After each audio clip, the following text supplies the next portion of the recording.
நான் விசுவாசிக்கிறேன். ஆண்டவர் நம்பர் 1 எல்லாருக்கும் ஆணையிட்டு வாக்கு கொடுக்கிறார். உன் தேவை மிகவும் பெரியது, அது கர்த்தர் அறிந்திருக்கிறார். அது யாராலும் ஃபில் பண்ண முடியாது, யாராலும் கொடுத்து தீர்க்க முடியாது.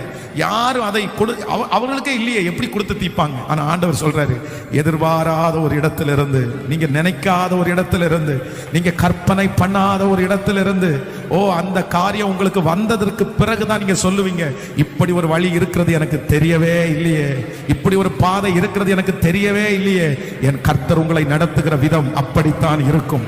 நீங்கள் கை வைத்திருக்கிற காரியத்தில் கர்த்தர் உங்களை நடத்துகிற விதம் அப்படித்தான் இருக்கும். உங்கள் வாழ்க்கையில நடக்க போகிறது திருமண காரியத்தினுடைய தேவை, இன்னும் பிள்ளைகளுடைய வாழ்க்கையில் இருக்கிற தேவை, அந்த பிசினஸ்னுடைய தேவை, அந்த கடன் பிரச்சனையினுடைய தேவையை கர்த்தராகிய ஆண்டவர் வாக்கு கொடுக்கிறார். நான் இப்படித்தான் சந்திக்க போகிறேன். உனக்கு முன்பாக இருக்கிற பெரிய பர்வதத்தை காட்டிலும் மகா பெரிய உன்னதமான தேவனாகிய கர்த்தர், ஹல்லேலூயா, பிரமிக்கத்தக்க